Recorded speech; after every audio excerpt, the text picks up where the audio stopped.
Assalamualaikum warahmatullahi wabarakatuh. Yang terhormat kepada Ibu Gustiana MPD selaku dosen pengampu mata kuliah metode pengembangan moral dan spiritual anak usia dini. Izin memperkenalkan diri, nama saya Widya Ning Lestari, NPM 17110700037, kelas PIAUD A semester 6 Universitas Islam Negeri Raden Intan Lampung. Baik, di sini saya akan mempresentasikan makalah yang berjudul tentang pendekatan pengembangan spiritual anak usia dini. Jadi sebelum saya menjelaskan apa saja pendekatan-pendekatan yang dapat mengembangkan kecerdasan spiritual anak usia dini, di sini saya akan menjelaskan tentang konsep dasar kecerdasan spiritual. Baik, konsep kecerdasan spiritual yaitu kekuatan yang bersifat ketuhanan, yang dalam hal ini ketika seseorang menjalani hidupnya, dia percaya dengan adanya Tuhan dan mempercayai dengan Sang Pencipta. Kemudian, kecerdasan spiritual ini juga bisa dikatakan sebagai motivasi atau bisa dijadikan sebagai motivasi untuk anak usia dini, yaitu untuk meningkatkan kecerdasan IQ, EQ, dan SQ. Kecerdasan spiritual lebih baik diberikan kepada anak yaitu sejak dini sebelum anak itu memasuki masa remaja.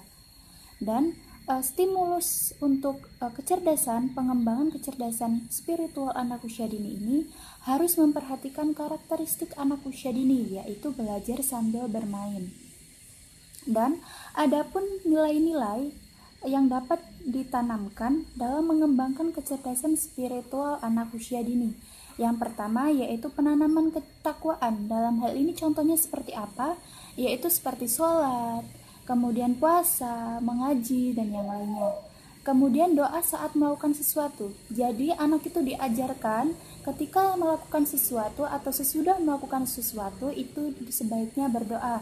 Contohnya saja di dalam kelas, yaitu ketika anak melakukan proses pembelajaran, ketika sebelum belajar anak melakukan doa dan sesudah belajar anak juga melakukan doa.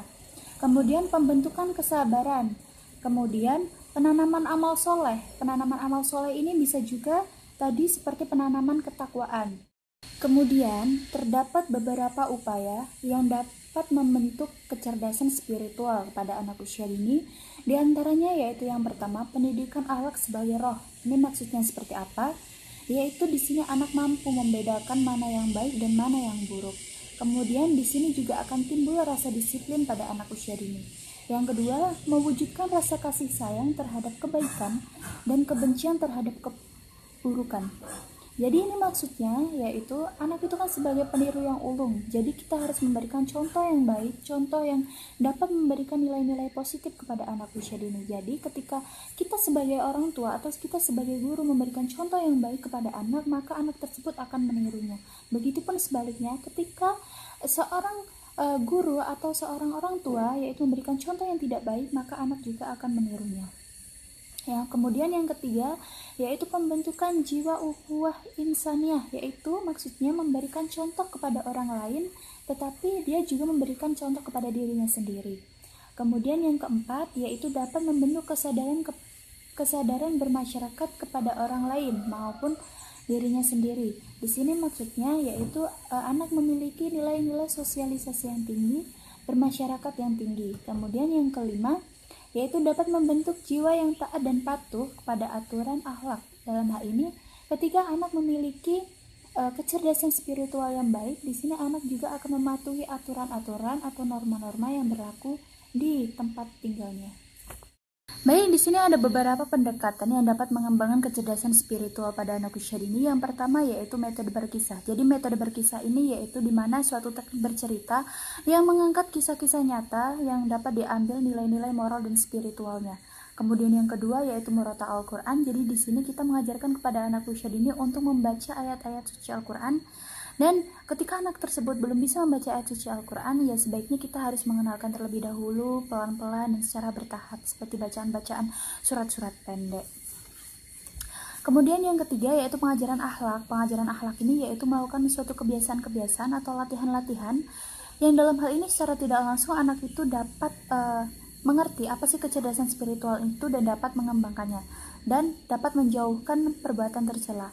Yang keempat memberikan contoh, yang kelima yaitu praktek dan pengalaman, yang keenam yaitu metode bercakap-cakap atau tanya jawab kepada anak usia dini. Jadi setelah kita melakukan proses pembelajaran, kepada anak usia dini kita harus menanyakan apa sih nilai-nilai spiritual yang dapat diambil dari proses pembelajaran hari ini. Kemudian metode proyek ini dilakukan secara bertahap.